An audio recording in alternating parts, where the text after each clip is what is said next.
ಭಾರತದಲ್ಲಿ ಜಾನಪದ ಹಾಡುಗಳು ಜನರ ಸಂಪ್ರದಾಯ ಸಂಸ್ಕೃತಿಯ ಕನ್ನಡಿಯಾಗಿದೆ. ಜನಪದ ಸಾಹಿತ್ಯ ಕನ್ನಡ ಸಾಹಿತ್ಯದ ಗಂಗೋತ್ರಿ ಎನ್ನುತ್ತಾರೆ. ಜನಪದ ಮೂಲತಃ ಪರಂಪರಾನುಗತವಾಗಿ ಬಂದ ಜ್ಞಾನ, ನೂರಾರು ವರ್ಷಗಳಿಂದ ಸಾವಿರಾರು ಜನರ ಬಾಯಿಂದ ಬಂದ ಜ್ಞಾನ ಮತ್ತು ಸಂಸ್ಕೃತಿಯ ಸಿರಿನುಡಿಗಳು. ಉತ್ತರ ಕರ್ನಾಟಕದ ಮದುವೆಯ 54 ಸಂಪ್ರದಾಯ ಹಾಡುಗಳು, ಮದುವೆ, ನಿಶ್ಚಿತಾರ್ಥ, ಎಣ್ಣೆ ಹಚ್ಚುವುದು, ಅರಿಶಿಣ, ಮಗಳಿಗೆ ಕಳಿಸಿಕೊಡುವುದು, ಸೊಸೆಯನ್ನು ಮೈ ತುಂಬಿಸುವುದು ಎಲ್ಲ ಸಂಪ್ರದಾಯ ಹಾಡುಗಳು ಕಲ್ಯಾಣ ಕರ್ನಾಟಕದ ಪ್ರಸಿದ್ಧ ಮತ್ತು ಹಿರಿಯ ಗಾಯಕಿಯರಾದ ಸಹೋದರಿ ಶ್ರೀಮತಿ ಗಿರಿಜಾ ಕರ್ಪೂರ್ ಅಕ್ಕ ಅವರು ತಮ್ಮ ಸೊಗಸಾದ ಕಂಠದಿಂದ ಹಾಡಿದ್ದಾರೆ. ಅದ್ಭುತವಾಗಿ ಮೂಡಿವೆ.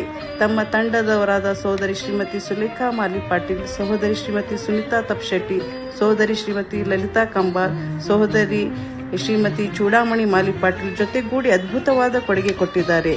ತಮ್ಮೆಲ್ಲರಿಗೂ ಮದುವೆಯ ಎಲ್ಲ ಕಾರ್ಯಕ್ರಮಗಳಲ್ಲಿ ಜಾನಪದ ಹಾಡಿನ ಕೊಡುಗೆ ಕೊಟ್ಟು ನಮ್ಮ ಸಂಸ್ಕೃತಿ ಹಾಡುಗಳನ್ನು ಬೆಳಕಿಗೆ ತಂದು ಎಲ್ಲರ ಮನೆ ಸೇರುವಂತೆ ಮಾಡಿದ್ದಾರೆ ಹಾಗೂ ಮನೆ ಎರಡನ್ನೂ ಗೆದ್ದಿದ್ದಾರೆ. ಜಾನಪದ ಸಂಸ್ಕೃತಿಗೆ ಹಾಡುಗಳು ಪ್ರತಿಯೊಬ್ಬರ ಮನೆಯಲ್ಲಿ ಮದುವೆಯ ಸಂಸ್ಕೃತಿ ಸಂಭ್ರಮದಲ್ಲಿ ಹಾಡುಗಳು ಹಚ್ಚುವಂತೆ ಇವೆ.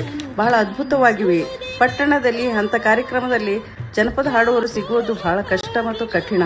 ಅದರ ಉತ್ಸಾಹ, ಸಂಪ್ರದಾಯದ ಸಂಭ್ರಮತೆ, ಸಂಸ್ಕೃತಿಯ ಅನುಭವದ ನುಡಿಗಳು ಮನ ತುಂಬುತ್ತದೆ ಮತ್ತು ನಾವು ಸಂಭ್ರಮಿಸೋದು ಎಲ್ಲರಿಗೂ ಉಪಯೋಗವೂ ಬೀಳುತ್ತದೆ. ಅದಕ್ಕೆ ಇದನ್ನು ಖರೀದಿಸಿ ಈ ಎಲ್ಲ ಸಹೋದರಿಗೆ ಇಂಥ ಅದ್ಭುತ ಜನಪದ ಮದುವೆಯ 54 ಅಭಿನಂದಿಸುತ್ತೇನೆ.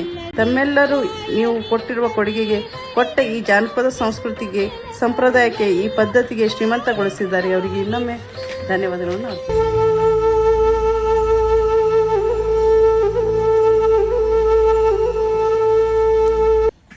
ಭಾರತೀಯ ಪರಂಪರೆಯಲ್ಲಿ ಮದುವೆ ಹಾಡುಗಳು, ಕುಟ್ಟುವ ಹಾಡುಗಳು, ಬೀಸುವ ಹಾಡುಗಳು, ಸಸಿಗಳನ್ನು ನೆಡುವ ಹಾಡುಗಳು ಇದು ದೀರ್ಘಕಾಲದ ಪರಂಪರೆ.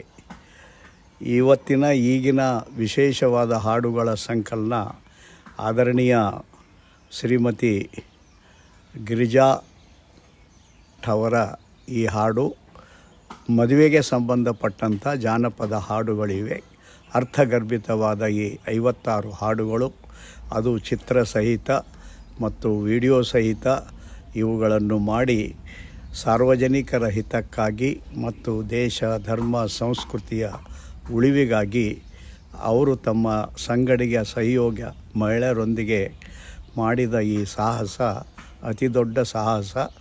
ಅವರ ಈ ಸಾಹಸಕ್ಕೆ ನಮ್ಮೆಲ್ಲರಿಗೆ ಪ್ರೇರಣೆ ಸಿಗಲಿ. ಮಹಿಳೆಯರು ಇವುಗಳನ್ನು ಖರೀದಿ ಮಾಡಿ ಅವನ್ನು ಪಡೆದು ತಮ್ಮ ಮನೆಯಲ್ಲಿ ಪರಂಪರಾಗತವಾಗಿ ಬಂದಿರತಕ್ಕಂಥ ಜಾನಪದದ ಕಲೆಯನ್ನು ಉಳಿಸ್ಕೊಂಡು ಬರಲಿ ಅಂತ ನಾನು ಪ್ರಾರ್ಥಿಸುತ್ತೇನೆ.